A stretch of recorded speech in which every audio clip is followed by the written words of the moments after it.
There you go. They do it. There. We're going to start tonight's meeting. The October 16th, we'll have the invocation by Commissioner Firstner. The Pledge of Allegiance will be by Commissioner Wilson, and then have the roll call. Please stand.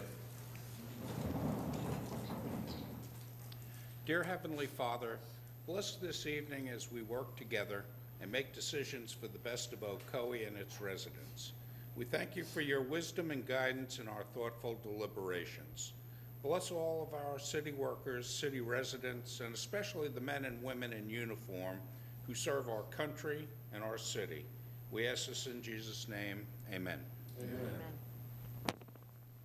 I pledge allegiance to the flag of the United States of America and to the republic for which it stands, one nation, under God, indivisible, with liberty and justice for all.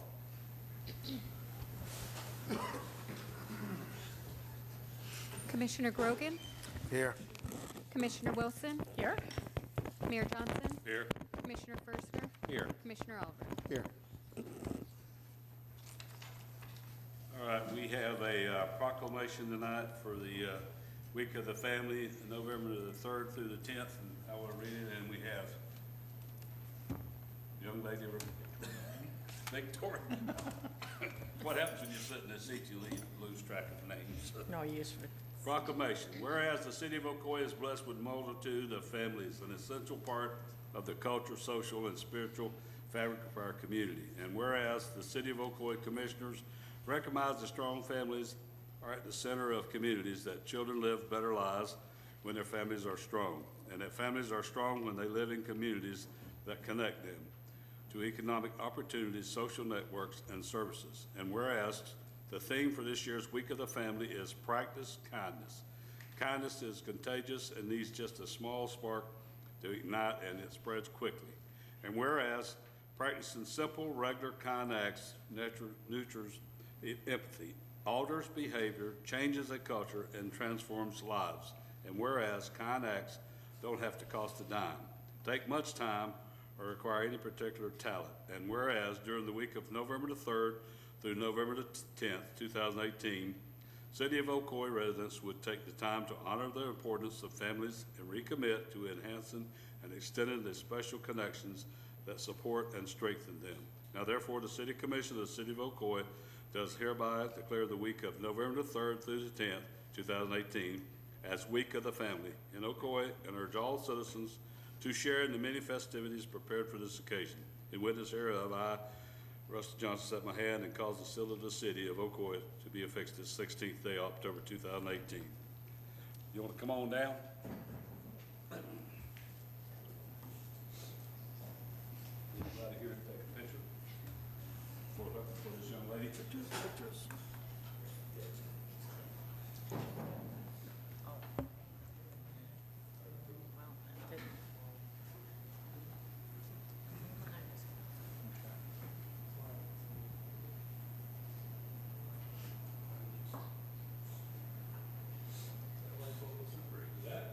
Can I move you over to the center? I apologize, messing myself. Sorry. I know we're trying to.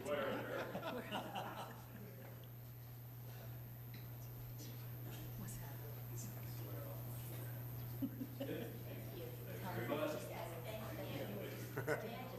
Yes, ma'am. It was a little glitter for their picture. On behalf of the Week of the Family Committee, I want to say how much we truly appreciate Mayor Johnson, the commissioners, and the entire city of Ocoee for being an outstanding example of a place to raise a family all year long. And we are always proud to help promote Ocoee Founders Day as part of the Week of the Family celebration.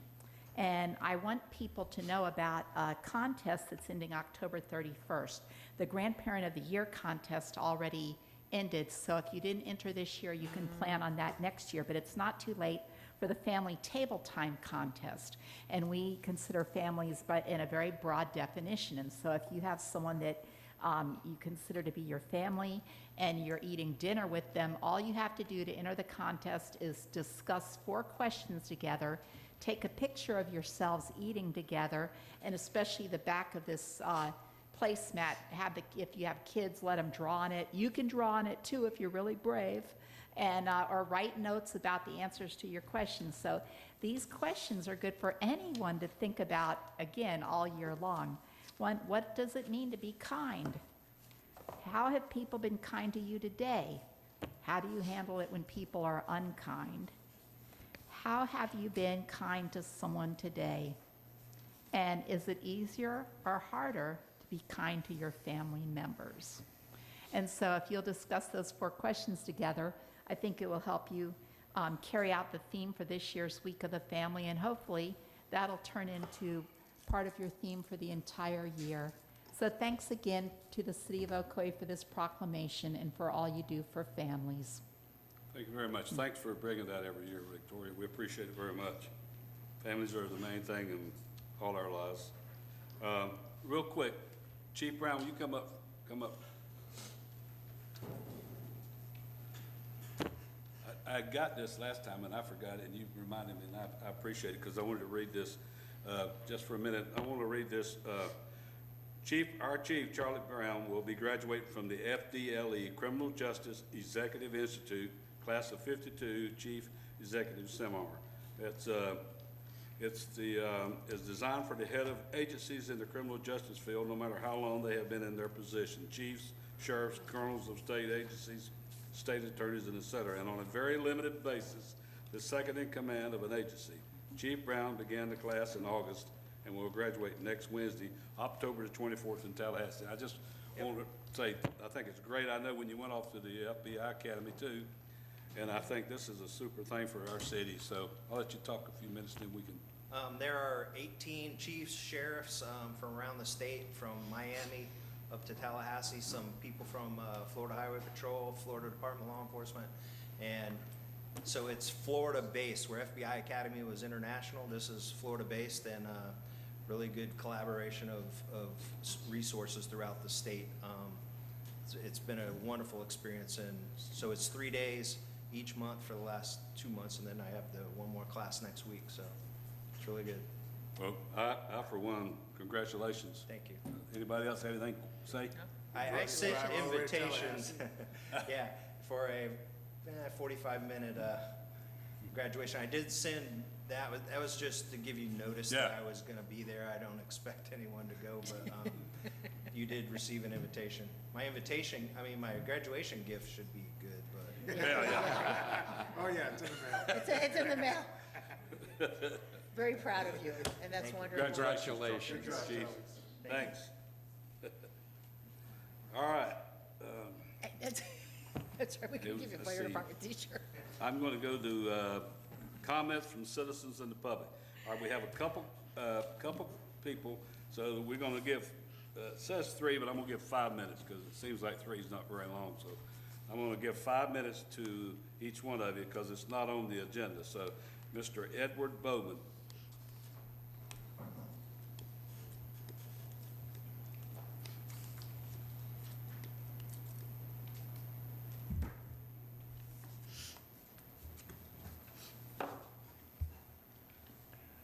Okay, my name's Edward Bowman, and if you see my shirt, it says Pass Clara's Law.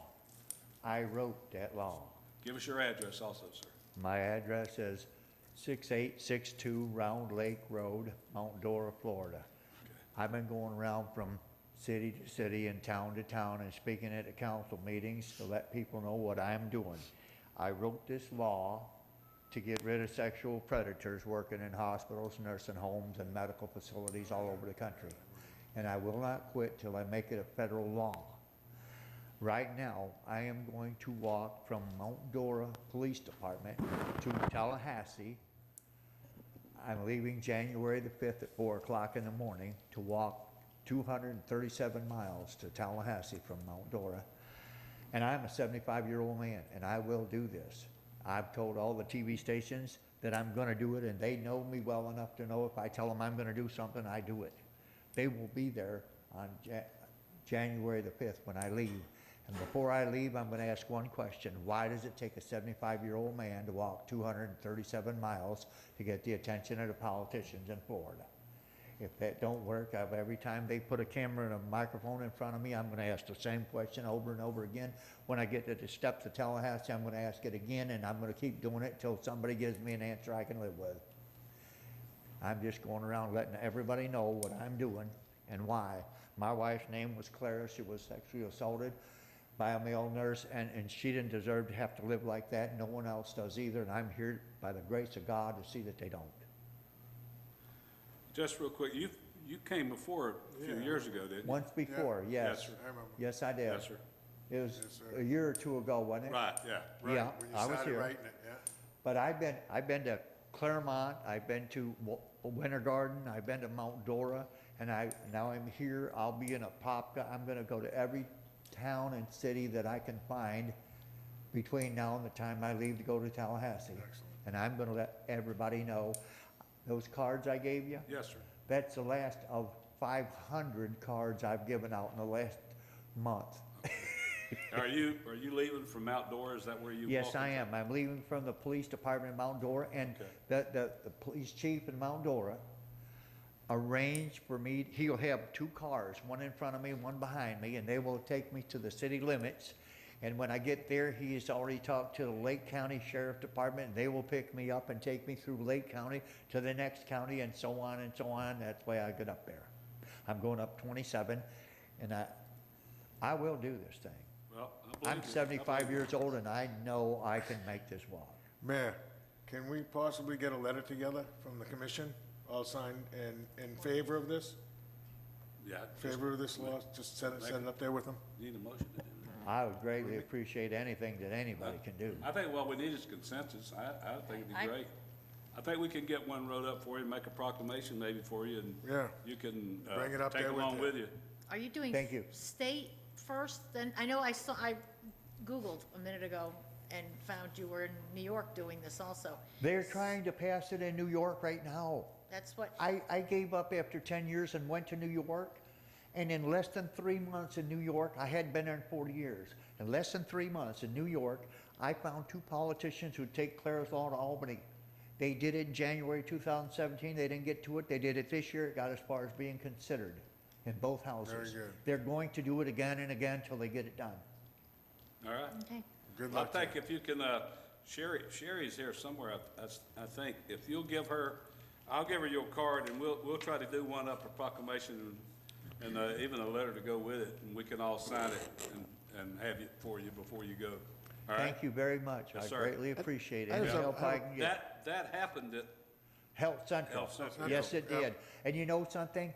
That nurse, I found out in April of this year, that nurse was an illegal alien.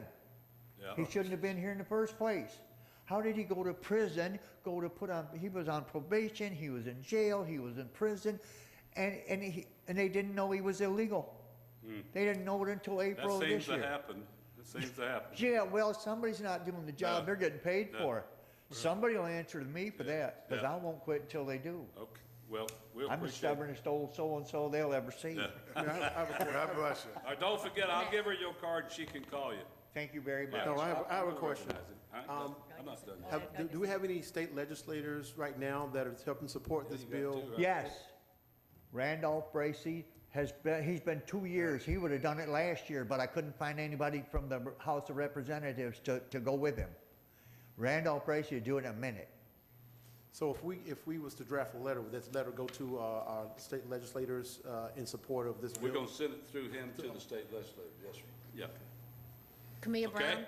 Thank you. I promise you that every one of us got your card, and I got it, and I'm gonna give it to Sherry, and we'll have one made up, and we'll also do the proclamation for that thing or something for you, all right? Thank you very For the much. walk. Yes, sir. Thank you. And good luck. Yes. Thank Yeah. you. I'm 72, and I won't walk to Orlando. I know I can do that. Good luck. You go. That's My wife wonderful. didn't deserve to have to live Yeah. the way she did for 2.5 years from the day it happened to the day she died, and no one else does Yeah. either. No. And I'm here by the grace of God to see that they don't. Thank you for Thanks for your service, Thank thank you. All right, next is Dr. Kathleen Cramp.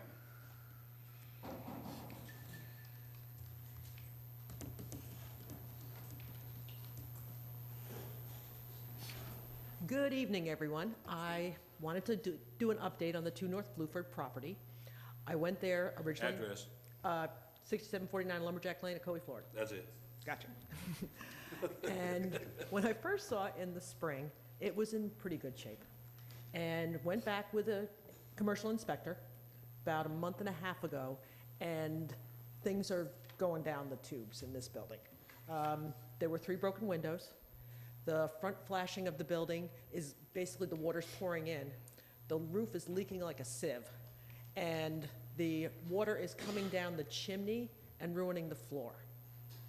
So 2 weeks ago, I had a commercial builder come in to give me price quotes and stuff, and he said, I can't give you a price quote on anything. He goes, when would you take possession? I said, well, the construction company is in this building until January. I said, so I can't do anything before that, and then there's negotiations and there's everything else to go on. He goes, if the city doesn't shore this building up immediately, there will be nothing left to shore up. The upstairs AC, the inspector thought the thermostat needed new batteries, so there's been no AC, so with the water pouring in through the broken window upstairs, it's just, the mold is growing, you can smell it. So there's a lot of issues. So I'm here to ask to see if the city of Ocoee wants to save the first city of Ocoee mayor's property. Can I ask Steve here, Steve Krug? Is he back there in the back still? Hey, Steve, if you're back there, come out front. There you go. That delay seems to be like a long delay, I doesn't it? know that I brought up to Steve about, you had mentioned about the window. Now, I don't know then I went back the second time and brought it up. Did anybody go replace that window up, or did somebody broke out? Yes, they did. Okay. They put new glass in. I'd love to see the report when, to see what some of the issues are. As far as the air conditioning, I've sat in a lot of meetings during the summer and haven't had I've been very comfortable, so I'm not sure what they were talking Well, about. downstairs fine, upstairs is what doesn't work. That could be. That could be. So that's We're where the not mold's growing, utilizing yeah. upstairs. All right, what we need to do, and I know that we're not, I think we said before, the city's not gonna spend a bunch of money out to fix it, but there's some things need to be maintained even while they're doing this, and that's what, if it's okay with Rob, I'd like to see Steve meet you, and let's see if those minor things that we can do to shore up even, it's gonna be another few months, aren't they gonna be there a while? Several months, so we don't want it to, We don't want the building to fall apart. No. But we'll, That's what what I'd my like to concern is. see. we still looking at the Definitely. process of doing that, but we need to, the window was a major issue up top where the water was flowing in it, so if there's some things we can do to look at it and see if there's minor stuff we can do to keep that thing in at least the order of what it ought to be, where we don't get mold or it, and none of those people that's there should be working around anyway if it's gonna be mold coming in. Yeah, I've not noticed that. We haven't, So, most of our people are trained in mold And I've- remediation, and we haven't noticed any yet. I've got, Look. on my phone, I've got that, those issues you were talking about with the contractor. So if you can also send one to Steve, Yes, I'll get your then email. maybe you and him I'll can forward set up a time, if that's okay with everybody, let you show him on that report, then we'll go from there. Terrific. I know it's a lot, I appreciate you taking the time. I do know that I went through it a couple of times myself, going up for a meeting up there, and it's a neat old house, but it's got some things that have to be done to it, but as I said, I don't know if the city wants to spend a ton of money for it, but Yep, we've it's got just a a- couple places, but Yep. there's things that have to be done if they're gonna keep using it, even with them in there, so. Right, because whether I acquire the building or somebody else does. Yeah, yeah, We don't want to lose our. No. Oops, we only have 3 historic buildings in the city of Ocoee, and that's number right. 3. So So- can you do that, get with, go back to Definitely. back with Steve or something and talk with him and get it set up? I will do Is that. that all right? Yes, All right, thank you so much. thank you very much. Kathleen's our past chairman of the diversity board for, last year. We appreciate your, dedication to the city. Thank you. I love Ocoee. All right. Yes, sir. Come on down, Mr. Manaki. Don't forget to fill out a form. Yeah, I didn't expect to speak. But looking at item 3, hit home, pertaining to streetlights. They're upgrading streetlights somewhere, and Forest Oaks, if any problems they have with Forest Oaks, the streetlights. What number are you talking about, Mr.? 3, consent agenda. I'm using reference 3 as far as streetlights as being Oh, Forest Lakes. updated in other areas. This is Forest Lake Estates. It's not where you live. Yeah, but I'm suggesting you do the same thing in Forest Oaks. Well, let me explain how that works. This is for where they pay the extra.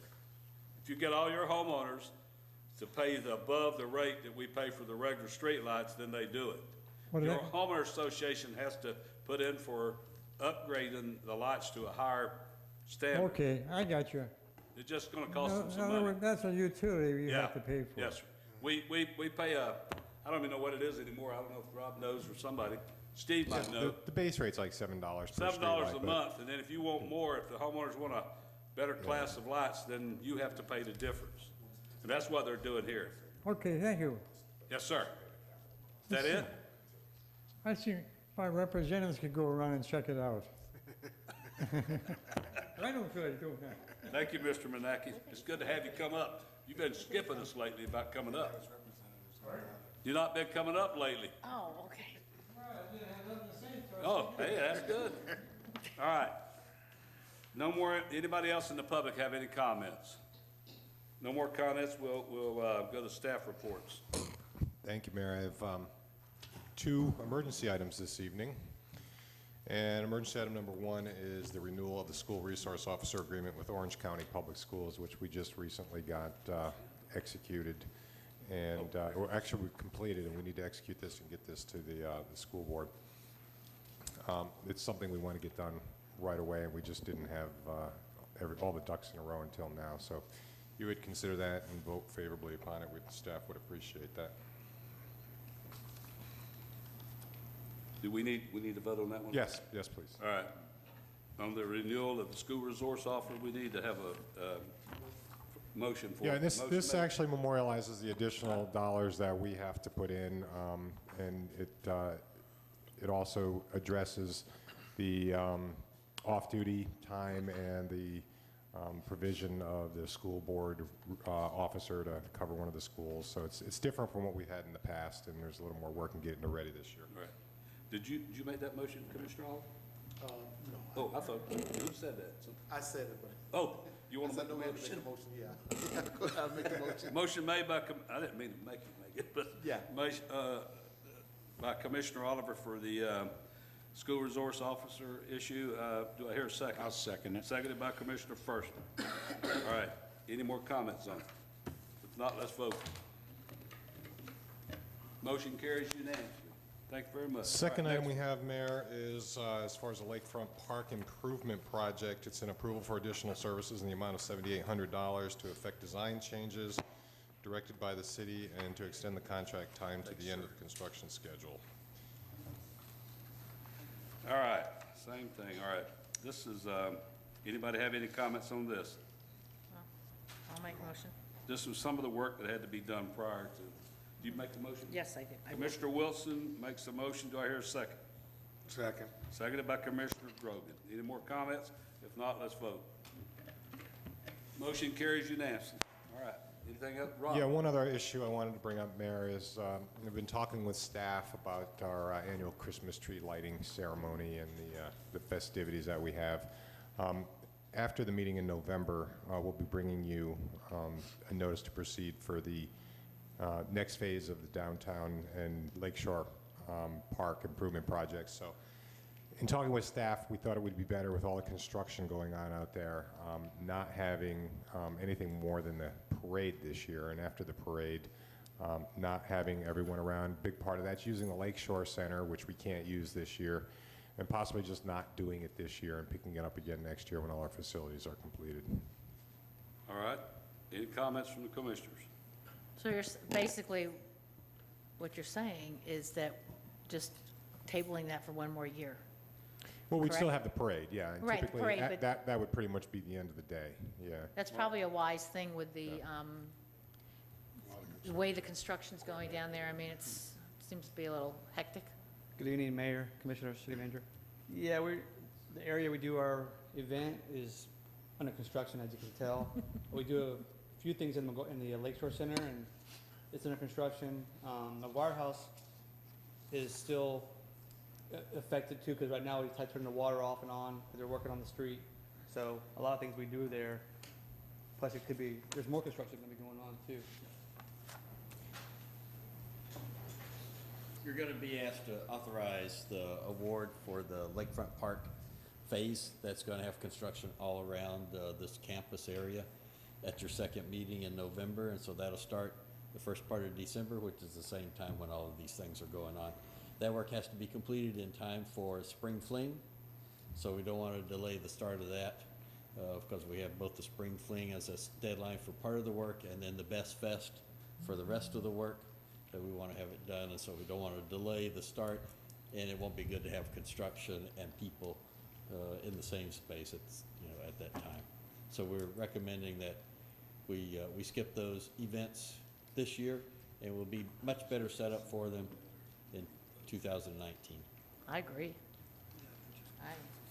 All right, anybody else have comments? If not, I think we need just a consensus not to do it this year. But what we need to do is put it out on notification to everybody ahead of time now, let them know that we won't be doing that because of the construction. Yeah, we had discussed that, and we wanted to bring it up tonight just to make sure word got out that, we'll have the parade, but after that, if they want to do something else, it's probably not going to be here. All right.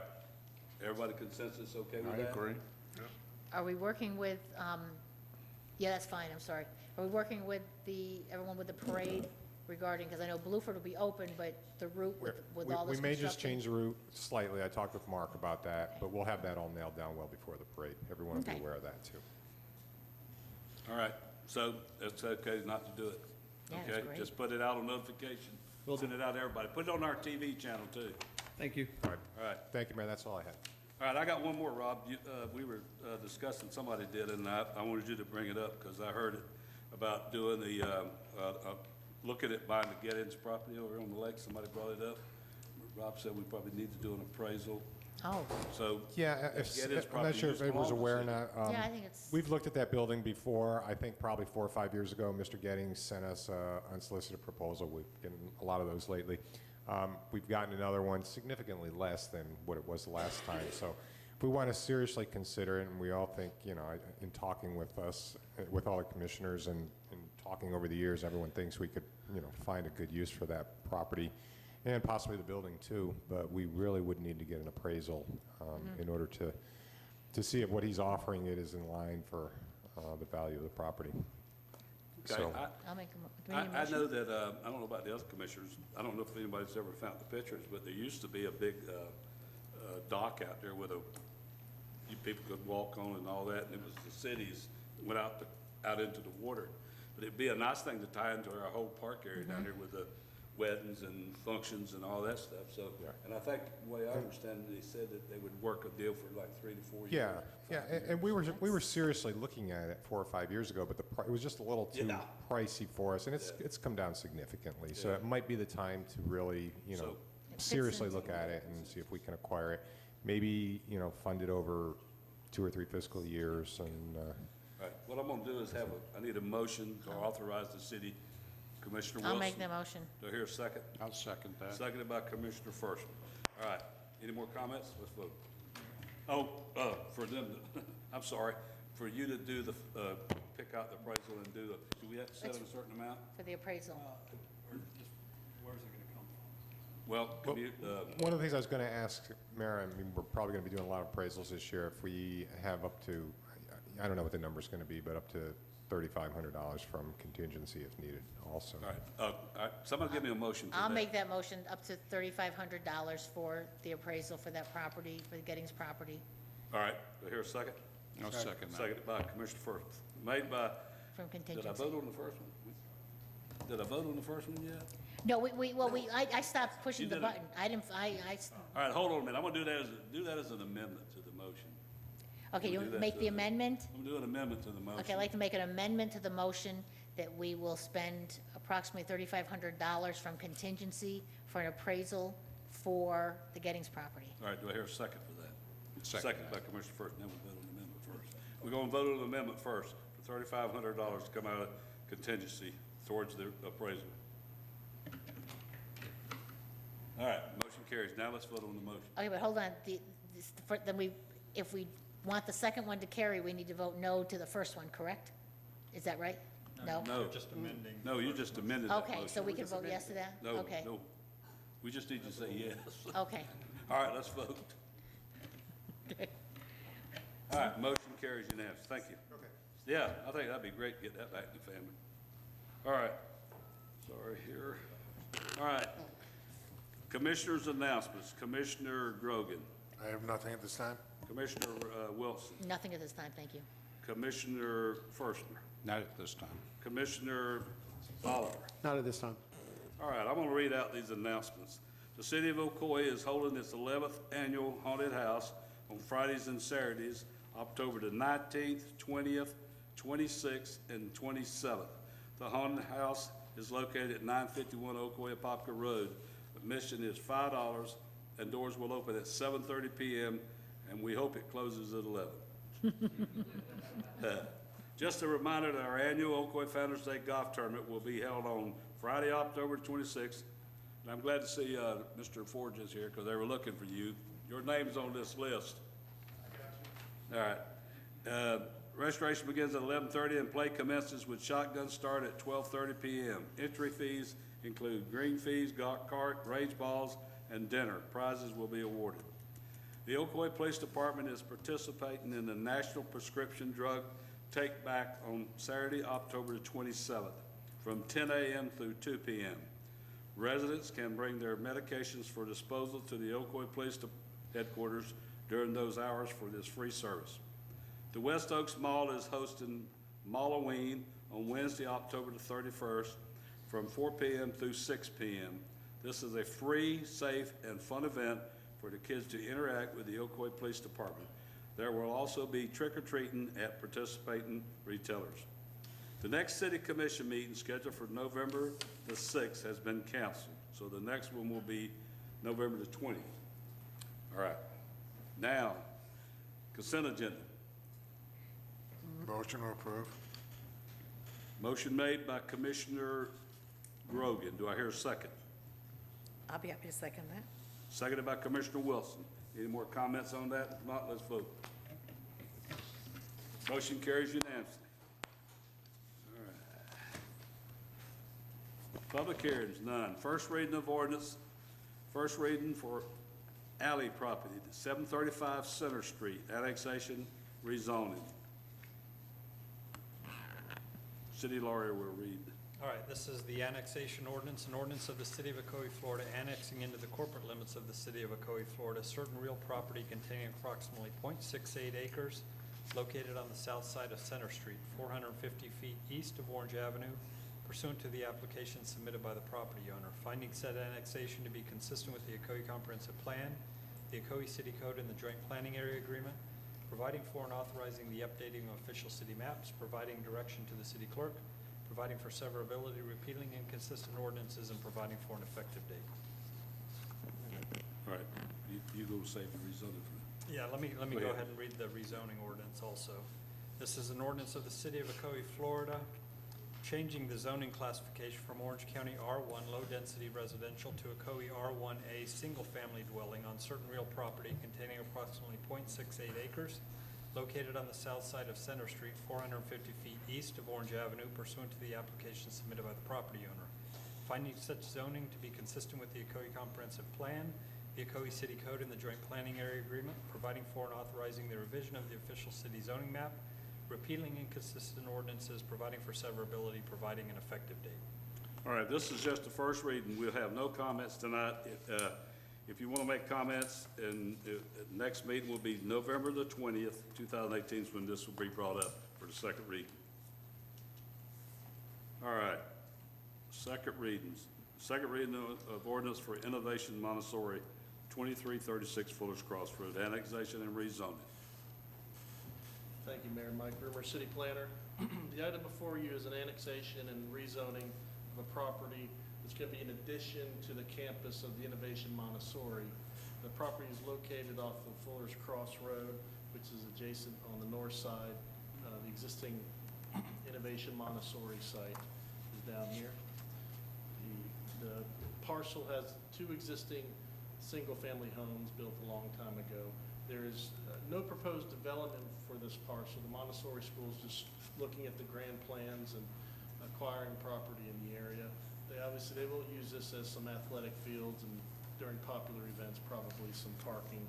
But initially they were looking at potentially some development, but they're looking at some other options off-site right now. So this is just strictly bringing the property within the Ocoee city limits and providing it a zoning classification of A1, which matches the existing parcel. It's obviously meets Florida statute for annexation. It's adjacent on the south side. So. All right, we're going, you're going to read the... Yeah, let me go ahead and read the title to these two ordinances. First one is the annexation ordinance, an ordinance of the City of Ocoee, Florida, annexing into the corporate limits of the City of Ocoee, Florida, certain real property containing 2.59 acres located on the south side of Fuller's Cross Road, 870 feet west of the intersection of Fuller's Cross Road and North Lakewood Avenue, pursuant to the application submitted by the property owner. Finding said annexation to be consistent with the Ocoee Comprehensive Plan, the Ocoee City Code, and the Joint Planning Area Agreement, providing for and authorizing the updating of official city maps, providing direction to the city clerk, providing for severability, repealing inconsistent ordinances, providing for an effective date. And the rezoning ordinance, this is an ordinance of the City of Ocoee, Florida, changing the zoning classification from Orange County A1 Rural to Ocoee A1 Agriculture on certain real property containing approximately 2.59 acres located on the south side of Fuller's Cross Road, 870 feet west of the intersection of Fuller's Cross Road and North Lakewood Avenue, pursuant to the application submitted by the property owner. Finding such zoning to be consistent with the Ocoee Comprehensive Plan, the Ocoee City Code, and the Joint Planning Area Agreement, providing for and authorizing the revision of the official city zoning map, repealing inconsistent ordinances, providing for severability, providing for an effective date. All right, what we're going to do, I'm going to open the public hearing for these issues, and then we'll close the public hearing, and I'm going to bring it back, and we'll do each one separate. So, but I'm going to go ahead and do the public hearing for both of them. Is that all right? That's fine. All right. All right, I'm going to open the public hearing for this issue. Anybody in the audience have any comments for the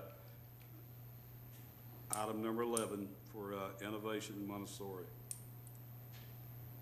All right, I'm going to bring it back to the dais, and I'm going to need two different motions. One, I'm going to need the first one for the annexation ordinance. I'll make the motion for the annexation ordinance. Motion made by Commissioner Grogan. Do I hear a second? Second. Seconded by Commissioner Ferschner. Any more comments? If not, let's vote. Motion carries unanimously. Now I need a motion for rezoning. Motion for the rezoning for the Innovation Montessori. Motion made by Commissioner Grogan. Do I hear a second? Second. Second by Commissioner Oliver. All right, no more comments. Let's vote. Motion carries unanimously. All right. District just got bigger. Item number 12, regular agenda. Award of RFP 18-1 Design Build Service for the new City Hall. Design build proposals and price proposals. We're going to have our purchasing agent, Joyce Toler. Good evening. And Al Butler.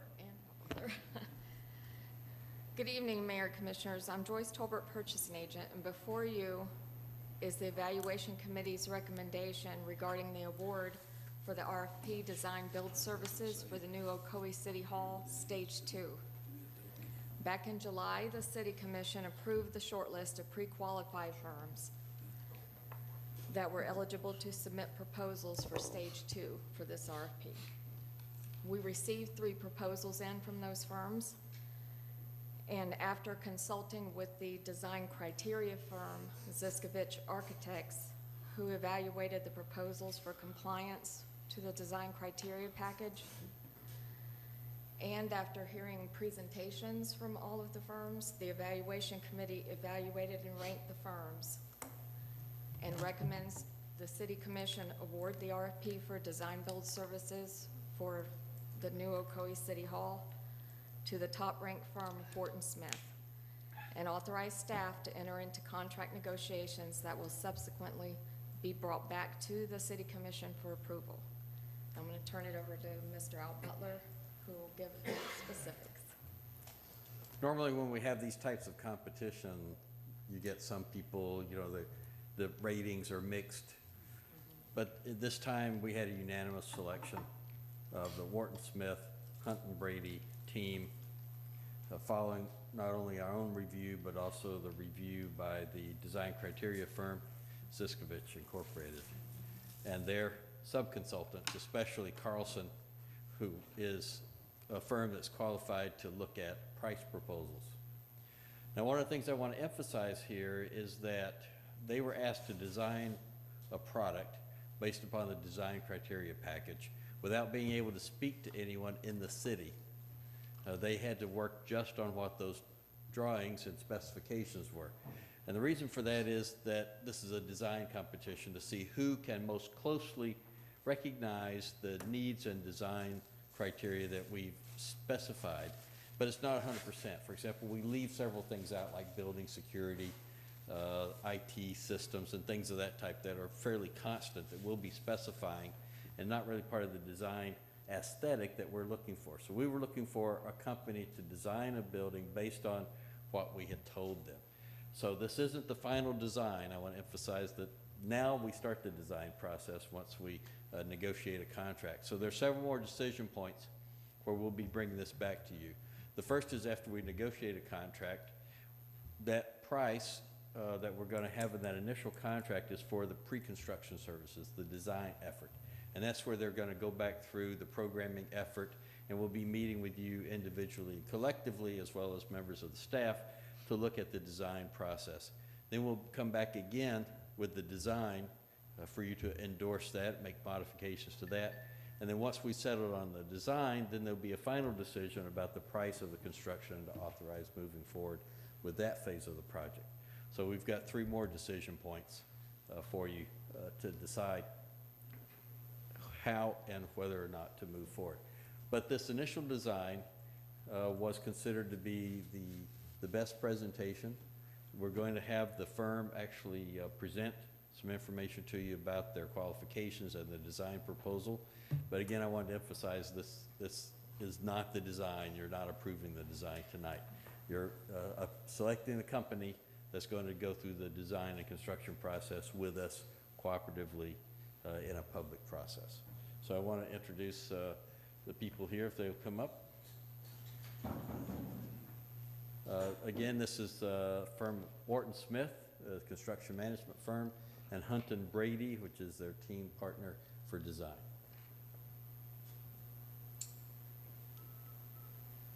Thank you very much, Al. Commissioner Johnson, and Mayor Johnson, commissioners, we're very excited to be here tonight.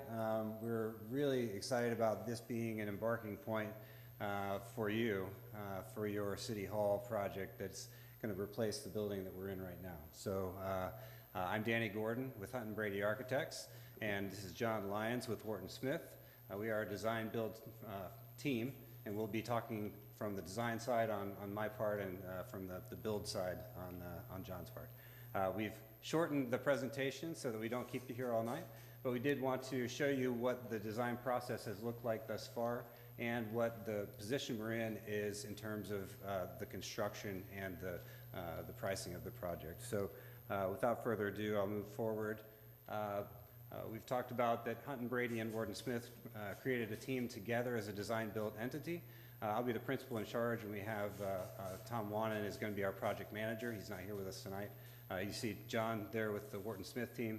One of the interesting points of this team is that we did partner with S&ME, which is the planning firm that is currently working on the planning of the downtown area here. So we're excited to have Jay Hood and their group together with us on our team. We've had a lot of experience working together.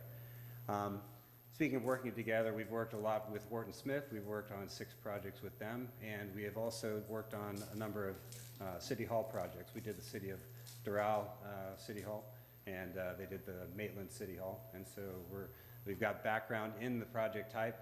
And the reason that I put this slide up is because this building is going to make a statement, one way or another, about the city of Ocoee, and we understand the significance of that. It is going to be a civic building. It's going to be a legacy architectural statement.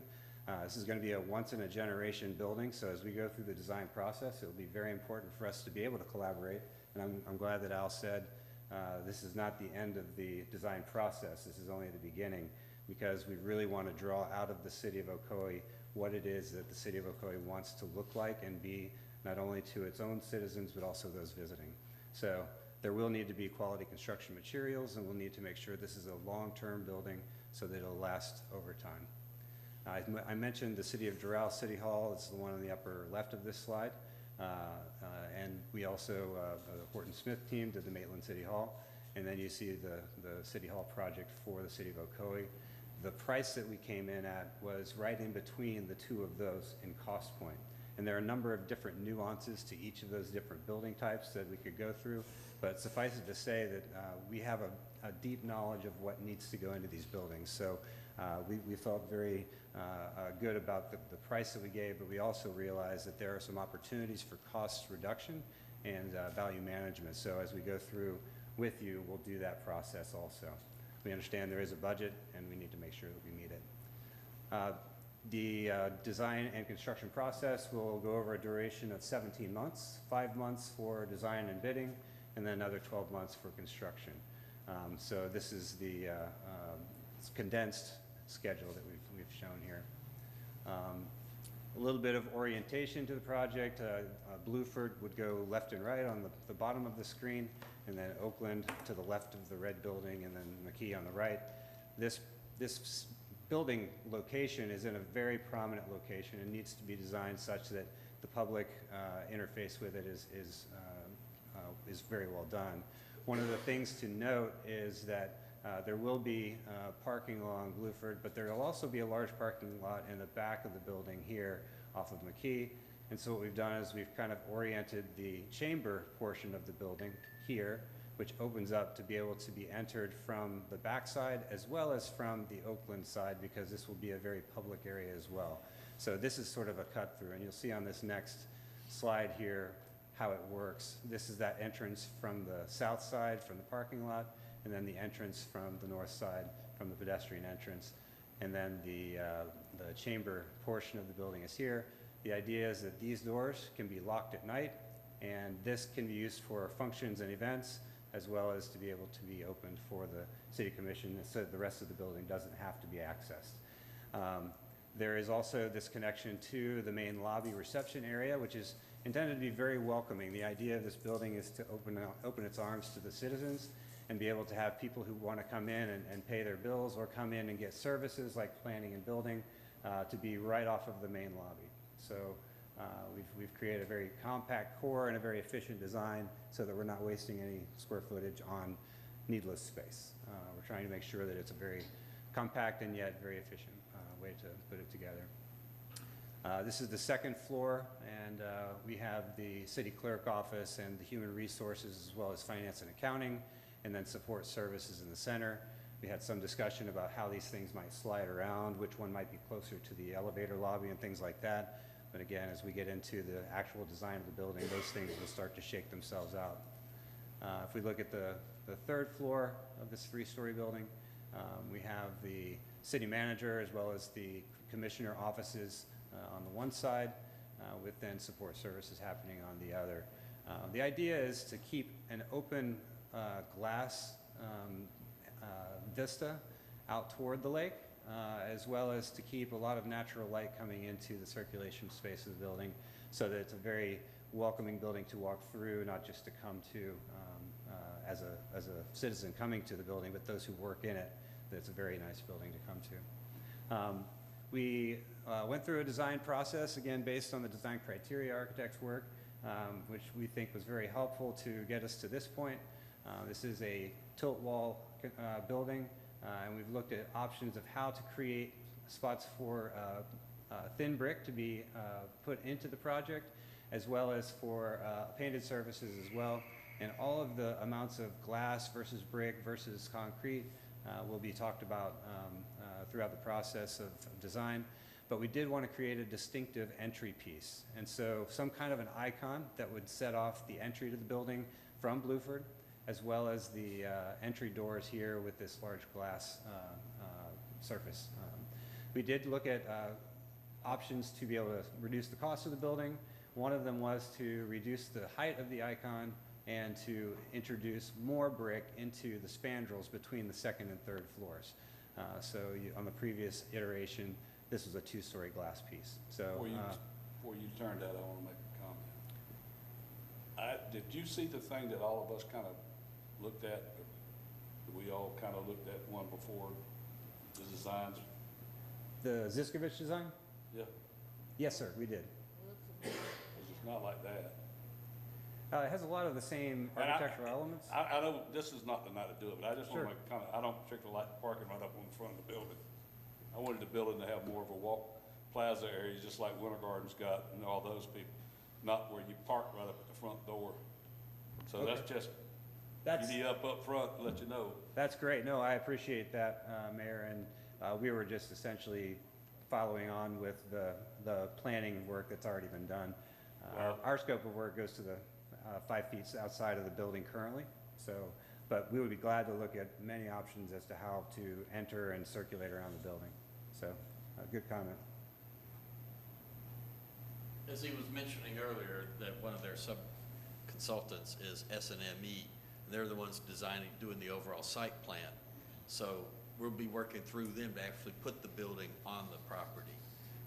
And that's where we have made the provision inside the contract to be able to go beyond the 5-foot boundary. If there's an entrance plaza or something of that type, that's an intrinsic part of the structure that needs to be included in building it. It won't be part of the parks. But I hear what you're saying, and actually had the same thought, that it's too close to the street. We need to have a little bit further back, especially for a 3-story building. Being that close to the street's a little bit abrupt. Well, the thing we looked at to start with, and I don't know where we have to change things around. I know the whole thing is hiring a person to do something, then we turn around and we do it again. It's beyond my blockings, but that's government, I guess. But I'm telling you, that statutory my opinion process. is, I don't want just one square-looking building with a bunch of hallways in it. So I want to get it up front and let you know we need to, because everybody here has their own thoughts. But we kind of all looked at the design one time and kind of all liked that one design. Now all of a sudden we're changing again. So I just want you to know, it ain't gonna be that easy. That's why I was trying to emphasize that this is not the final design. This was a competition of 3 And designs. that's a beautiful corner with a beautiful area of town it's gonna be, and we want it to be open where people can come there in the plaza in the front. And we also are gonna have the trailhead on the corner of McKee and Bluford that also has to be integrated with the property. And so there's gotta be a style language that's common for both of those, and they need to also be set back a little bit from the corner. So we hear what you're saying, and we've accommodated that in the process. And so that's why I'm saying we're going to go through several more decision cycles. But you're right about that the original conceptual design got us to this point. There was a competition of relative desirability among the 3 plans that were proposed. And now we go back and we revisit that and sort of make it more smooth together in an interactive way. That's one of the problems with these competitions. They can't talk to anybody. You know, they have to be in isolation so that there's no undue influence. So now we can talk to each other, and those types of issues will be resolved. Yeah. So understanding this, since it is a competition, and we're still in the design phase right now. Yes. Is that understandable? Right. And so what we currently see here is not necessarily what we're going to end up with at the end of the day. Would it be a combination of, since it's a competition, so whoever wins that particular competition? Well, this competition, this is the end of the competition process. It was a 2-stage process. Stage 1 was to get the 6 people who were interested in the job down to 3. And then stage 2 was for those 3 to compete head-to-head, and for the evaluation committee to then pick the 1. And they unanimously picked this team based on the design and the things that they were anticipating, because there's a lot to the design. It isn't just the floor plan and the outside look, but it's also specifications and things. And so that now is the point with this award, we would start that interactive process. All right, just, and I'll let you finish, but just to piggyback on Commissioner Oliver, can we not be a part of that workshop or something where we all sit and go through that? Yes. To get out some of the basic stuff up front, like each commissioner, we can all work as a workshop and come up? We're going to make sure you do. I know. Yeah, that's the way we would prefer. I mean, we don't want to waste time. We want to make time valuable to move forward, because we all want to be there. But it's got to be something that's going to be there and like fit in our downtown and be there forever that we want to do. Well, this is a design aesthetic that's going to be repeated over and over again in everything we do for the Yeah. downtown area. This sets the model, and so we want to be very careful and I deliberate. know we all got different thoughts and we all think different, a lot of things. Sometimes we don't, but sometimes, most times we do. But I know personally, as I go through Winter Gardens 2 or 3 times, the outside's different from what I like, but I like that. But I do like the out front, but when you go into that place, it's open. And you don't have hallways and all that kind of stuff. I don't want to see us having to walk down hallways and go to doors. But that's just my own opinion. We'll get around to that when we. I agree with you. One last question about the height. Yeah. You mentioned 3 stories. So would that make it the tallest building in the downtown area, or the downtown? Yes. Yeah. So it would be the tallest building, so it would be very noticeable. Right, that was another reason to maybe step it back a little bit from the street. Yeah. Okay, go ahead. I'm sorry. Maybe We're a few less we're permits. going through, I expect that we'll follow the same process that we use for the conceptual plan and for the park plan, where we met with you individually as well as collectively. I just think multiple it cycles. benefits you and us too, that we sit down and get that out of the way, and then we can move, where you don't have to keep Well, some of the original, making your pencil lead. Right, well, our design process is a design charrette process, and that is that we bring in multiple user groups to be able to do design together. We'll bring in all the ideas, but we'll have a lot of feedback and authorship by all. This is not something where we say, this is, we unveil it and say, this is what you're gonna get. So very much an We iterative kind of like process. that one there with the big tall spiral in the middle. well, we were very vocal at the time that we didn't want the urban look that we, yeah. Sorry about that. No. Go ahead. I'm sorry.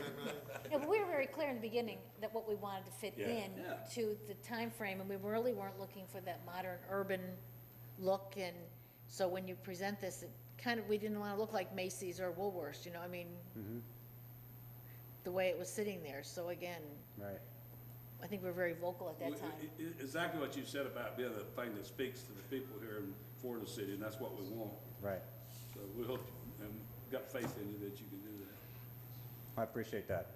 Yeah, there will be a discussion about the really drawing from the history of the city of Ocoee, and also looking at where the city of Ocoee wants to go and how does that blend together. Yes, sir. So, Okay. so those were a number of different iterations. City Hall's come in all different shapes and sizes, and we want the one that specifically speaks to the city of Ocoee to come forth. Then getting back to this, I mentioned before that we understand that you have a budget, and we understand that we're going to need to stay in it. So I'm going to let John Lyons speak to you a little bit about the process we went through to get through to the stage 2 piece. Sure. I'm John Lyons with Wharton Smith. I'll be in charge of handling the pre-construction effort related to cost. So our approach with cost is, from the very beginning of the project, starting right now, we've started to look at how much this project will cost in terms of how does it need to be put together in order to meet the program requirements. The proposal that we submitted was based on the program plus some enhancements that weren't really in the program. We have a lot more glass in our proposal than was required by the program. We've got that pre-function space between the chambers and the rest of the building was not part of the program. So we've got some things in our program that we could take out without affecting any of the functionality or really the look of the building. And that would get us to that $10,880,000 range. That's about $272 a square foot. To get a $10 million building, you'd have to be at $250 a square foot. So typically what we would do, starting right now, because at the very beginning of the project, when there hasn't been much written down or designed, that's where your decisions will have the best impact on cost. So any decision you make right now is going to affect cost throughout the entire life of this design. What we want to do then is when we sit down with you, we want to be sure we understand exactly what you want out of this facility, what you need to have, what you want to have, and help you to put a dollar value on each of those things. And we'll look at things like, how much, not only how much does it cost, but how durable is it, how easy it is to maintain, does it meet the aesthetic values that you're looking for, and we'll assign those criteria to every one of those decisions. So whenever we're looking at something that might save you money or cost you money, we'll help you look at those in terms of all those different criteria So you have something that you can help you with making a decision and helping you to prioritize the things that are most important to have in the facility, and then the things that are not quite so important. Because it's rarely that you come to a project where there's unlimited funding. Everybody's got a budget they have to stick to, so the idea is to help prioritize things so that you understand exactly what you're getting for the money that you're going to spend. So, you know, can we get to that $250 square foot budget?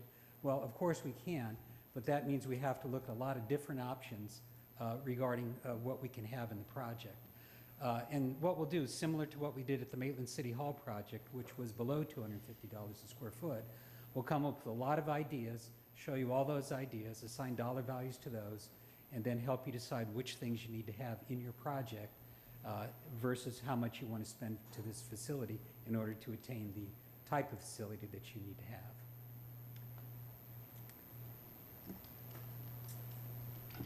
And that pretty much concludes the presentation, but we're, like I said, very, very excited about being ranked first. We hope that we will be confirmed as your architects, as your design build team, and we look forward to working with you to make this City of Ocoee project exactly what you all want and need it to be. All right. Anybody else? Commissioners, any comments? Let's have a question. Okay. You said the revised budget or bid was at 11.9 million. What was the original bid? The original bid was about 11.5, but because of the way the criteria packet was structured, we had to include specific line items. So in our original bid, it had to be adjusted in order to meet the way the bid form was set up. It had to do with things like contingency fees and that sort of amount. And just on the budget side, let me mention that we have a $12 million budget trying to construct a $10 million building. And that's because we have to have furnishings and equipment and things of that type to go in the structure. Remember, I mentioned earlier that there were things that we specifically left out of the specifications, like the door security or the IT system or the broadcast TV, that those things are going to be constant for everybody. So it wasn't really something to try to include in the competition phase. But those are additional items that are not included in their price proposal. And so when we're talking about a $10 million building, and we have a $12 million budget, that's because all those other things are probably going to cost about $2 million. So that's where we're trying to get to that figure. But at the same time, I don't believe you want us to try to hit that hard number at the cost of key elements of the building. So we may bring you a set of choices that says, here's what you can do for $10 million. But if you really want to do it right, you know, here are some other choices that you would make.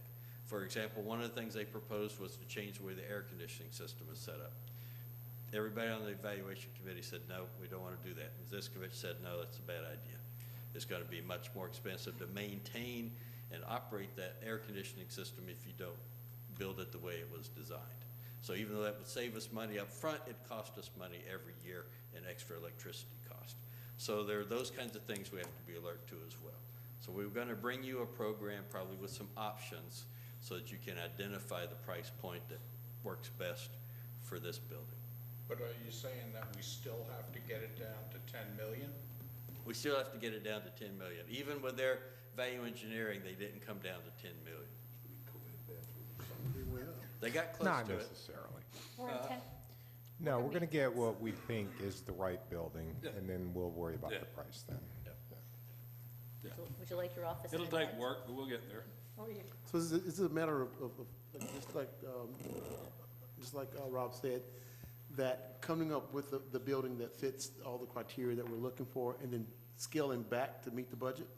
No, I think what we're looking at is where you make the difference in these types of things is in the level of finish that you have. For example, this is a cheap finish level. The Lakeshore Center is a little fancier finish level. It's got a lot more wood trim. It has better doors. It's got solid doors instead of hollow doors. It's, you know, the lighting level, this is fluorescent. We're going to go with LED. You know, there are those types of things that you identify the cost points. So if you want this level of finish, they're going to tell us during the design process, then it's going to cost you this much money per square foot. And so we'll make those types of choices up front, and then they'll know how to do the Right, construction. and keep in mind, I mean, this is a 17-month project. Keep in mind, you have another budgeting year coming up yet where you can take care of any additional costs and any additional features you want to put in the building. It's not like the money we have right now is the money that we're going to have. Right. It'll be fiscal year 2020 before we actually need to buy the furnishings and the equipment to go in the space. So it's like going to the design center on a new home, and you start from the very bottom, they start showing you all these upgrades, and next thing you know, you got the marble tile, and you got the LED lights, and the upgraded security systems, and all those different things. We think that's a good way to actually understand the project, because when you're designing your own home, there's a lot of emotion and identity built into that, which there will be that in the City Hall as well. And there will be things that you all will wrestle with, as we will, to decide one way or the other. So it's a matter of just getting it all on the table and looking at it, one by one, and being able to make decisions. Yeah, by having the contractor and the architect at the same time, we're able to say, not just, here, this looks nice, let's put it in the plans, but also, and it's gonna cost you this much money. And when you hear that second part of the answer, you may say, well, okay, maybe we do something else. So this is to be an informed decision-making process, rather than just go out and design exactly what we want, then advertise for bids and be disappointed when it's, $15 million and we don't have that much money. Okay. Thanks. All right, so anybody else? Any more discussion before we need to do the motion here. All right, I need a motion for the approval of item number 12, design build services for the City Hall by I'll make the motion to go with staff recommendation and award it to Wharton Smith Incorporated. Now, second. motion made by Commissioner Ferstner, seconded by Commissioner Oliver. This is actually the evaluation The committee. valuation, well, that ain't what it says. Huh? Evaluation committee recommendation. Valuation, Yes. valuation committee recommendation. All right, motion made, seconded. Any more discussion? If not, let's vote. Welcome aboard. Let's get started. I'm budgeted. 15 bucks an hour, let's go. You might be regretting it. All right, 5 opinions plus. yeah, hey, you think it's bad to build a house? Welcome to my world. Yeah, welcome to Rob's world. All right, staff action items. I have nothing there. Before I go any further, I apologize. Anybody from the fire department here, we need to take pictures. And I'd like the police to know there's a thief in the crowd. My shirt's been stolen. Well, I would be happy. Somebody stole my shirt. How did it get stolen? No. Yeah. Let me see, who wears extra large in here? All right, we need somebody to come take a picture of all the commissioners. I might have to stand in the back. This is for the fire department. What is that? Breast cancer. Item cancer for the fire department. Let's go down front, get a picture made. I'll stand in the back. Oh, you can get in the middle. Okay, You got the color matches, so. You sit too long. Yep, there's a sneaky thief in the place. Warren Smith, fire station. Yeah. Yeah. Come on, for Rich. You gonna have a shirt now? I know. I stole it. I stole it, sir. Photoshop one off. We can do that, maybe. Everybody looking this way? Yeah. Couple times. One, two,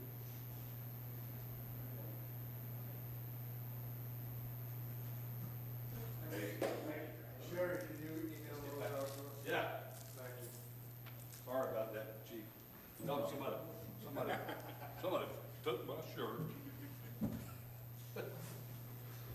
We've had that problem every year. Now, for some reason. What? Yeah, Someone's got a collection of yeah, shirts. somebody must. Well, I probably would have had it, but my wife had to go somewhere before I left, so I probably wouldn't have been able to find it. All right, staff action items, anything? Yeah, I Ron? had nothing there. All right, Commissioner Oliver. Yeah, just a couple of questions about Founder's Day. Getting a lot of questions about Bluford being done, and Wi-Fi connections, and mobile companies coming out, setting up temporary Wi-Fi's, ATM machines, those kind of things. Just want to know, they want to know, are we going to be ready? And my answer has been, I'm pretty sure we are, but I did promise I would ask the questions tonight. Smart goal. As far as, I'm here to answer on Bluford. Bluford will be open. There will be some concrete work still to be done afterwards. There won't be the landscaping, but most of the sidewalk and all the parking areas and brick pavers and all will be in. You'll see a lot of work. If you notice, if you drive by, you'll notice there's a lot of brick pavers already down. If it's not, So you it's don't coming see along. Steve for a while, don't worry about it. All right, Mark, can you answer about the And what about Wi-Fi and power as well? Yeah. Power to, Just power to the area, the power to stage, and just the power to the area, landscaping, grass, Wi-Fi connections. There will be grass. Yeah. Tell them about, Big Lake. Yes, there's gonna be water in the lake. No, the power that we're providing right now is we're setting it up for the stage in its new location. We're also setting up for 4 sponsor tents and a caterer's tent at the north end of the space near where the boat ramps are.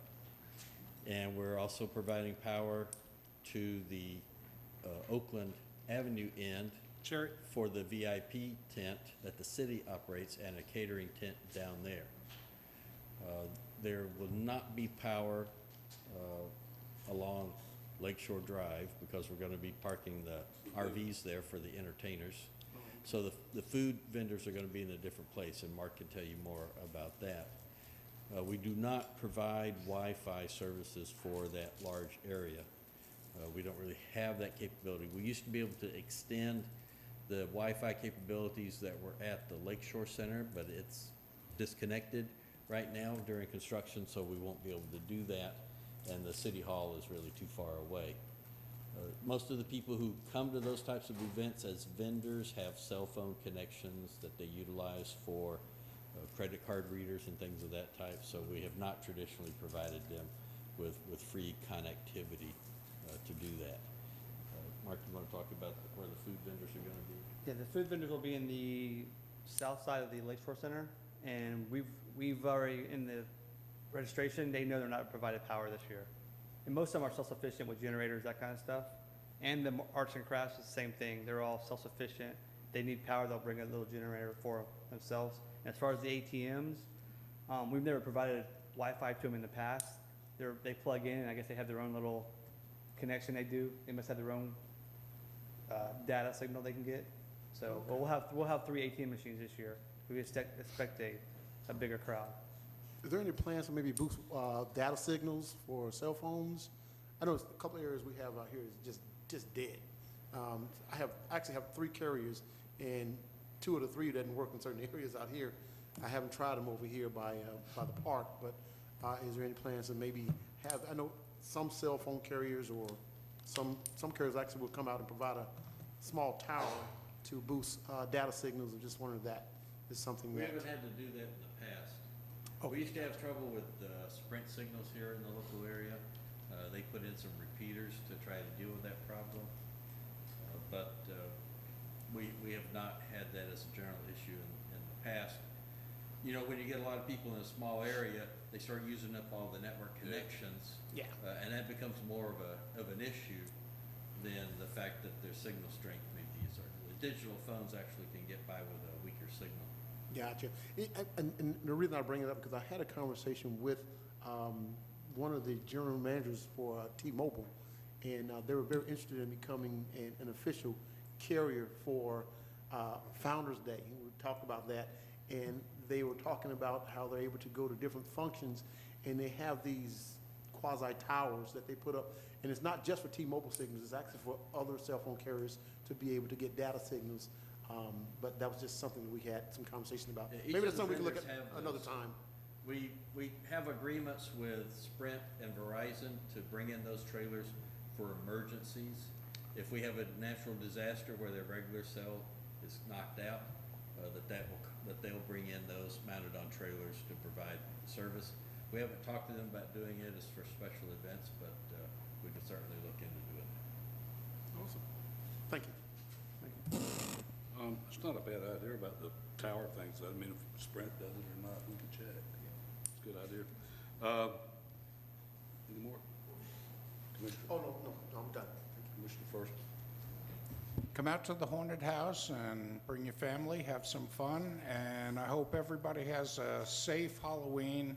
Watch out for the little ones that are out there. Keep your eye on them, and enjoy the holiday. That's all. Commissioner Wilson. Yes, I have one question. Is Chief Brown here still in the back? Is he? Okay, we'll give him a second to come out. The question I've been asked, here we go, okay.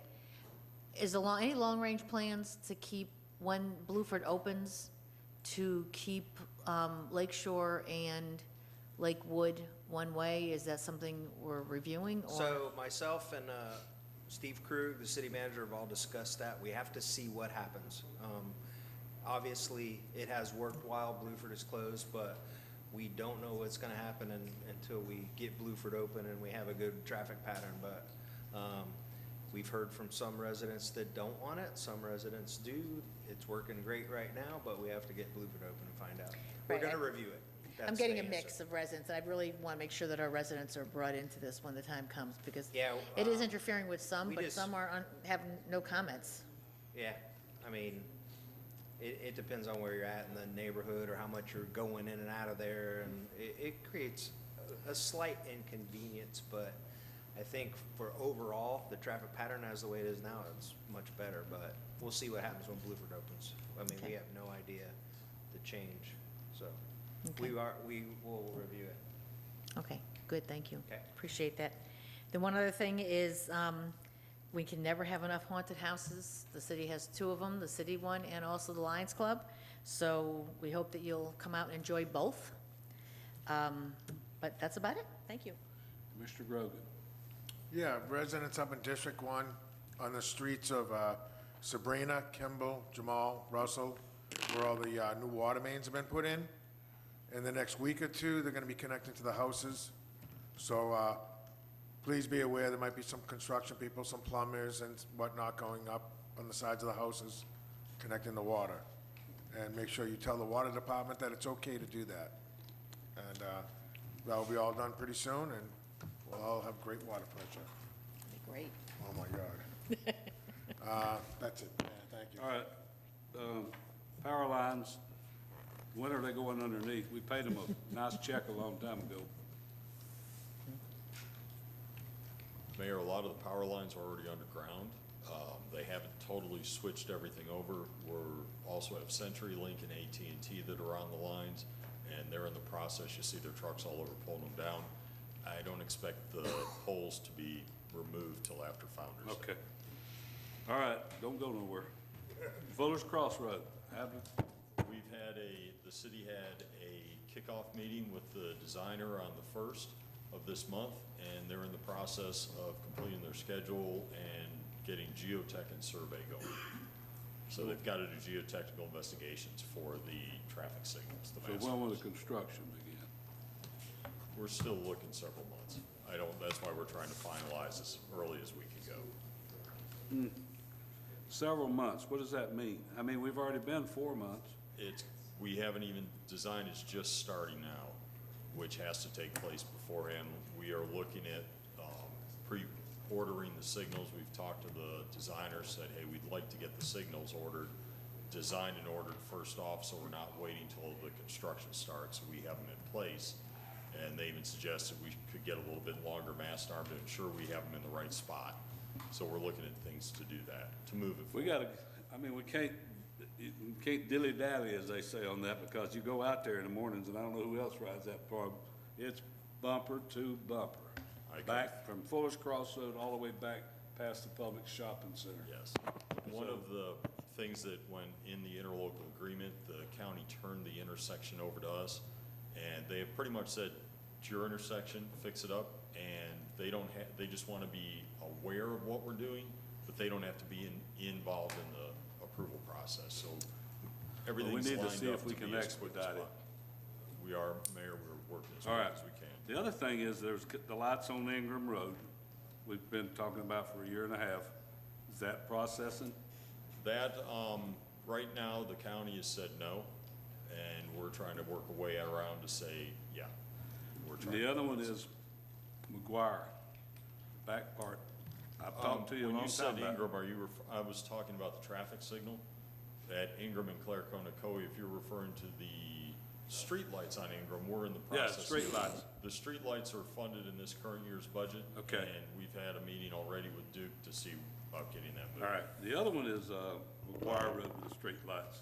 Yes, sir, at the very southern end. Yeah. Where, that's what we met with them on. Okay, all right. And, thank you, Steve. I know, appreciate, I can't think of his name, your supervisor over the construction site. And Andrew Haynes, He's been who doing a great is, job. has been You doing guys, we appreciate it. fantastic. Yeah, doing a great job. I will relay that. Sherry, our wonderful executive assistant here, can you give us an update on the sponsorship money?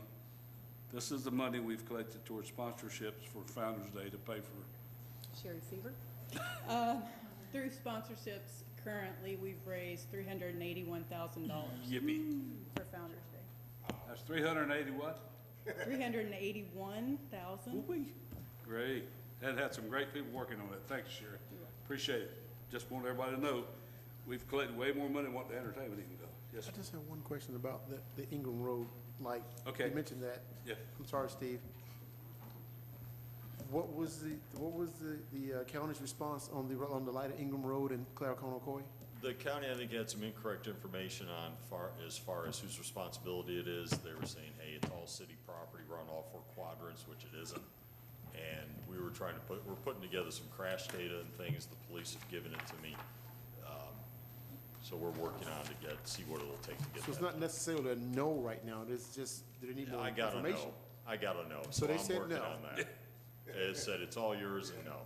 You guys can do whatever you want. So I'm working with all the people we usually do at Orange County to see if we can't get something squared away. So if it's something that we have control over, then it would be a matter of us trying to figure out how to either find it or add it to the budget for next year.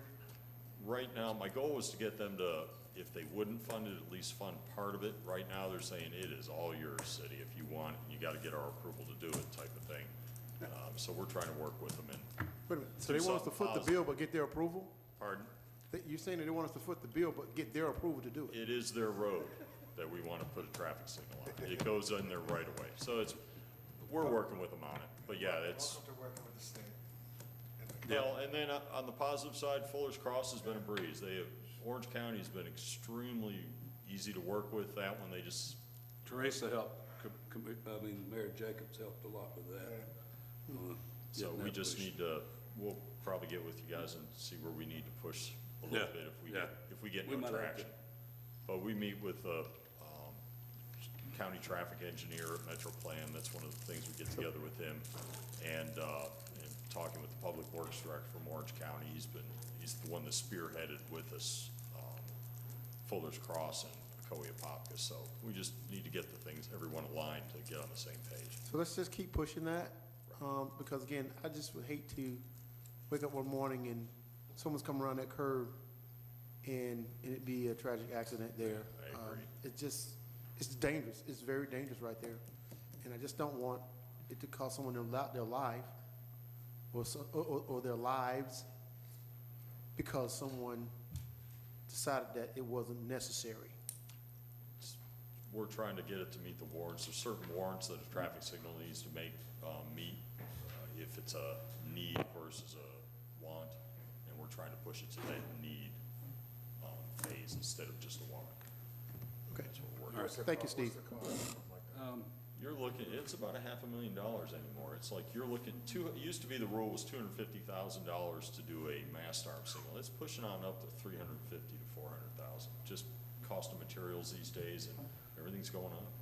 All right, real quick before we close, Founder's Day, November 2nd, 3rd. We start at 5:30 on Friday with a local group. Then we have Runaway June. Then we have Scotty McCreary. Then we have Jake Owens, who's a Florida guy. And then Saturday, we start in the afternoon, probably around 3 o'clock, 2:33. We have a local group from Orlando. And then we have Easton Corbin, Drake White, and Big and Rich. And then we have fireworks that night. And we've upgraded the fireworks for the 25th anniversary from the 4-inch tubes to the 7 or 8-inch tubes, I think, what they are. So hold your drums, folks. How much did that cost, $300? Oh, that's not no, not that much more. Really, wasn't that bad. I've heard that before. All right, and like I said, we won't have another meeting until November the 20th, right? All right, adjourned. Hey,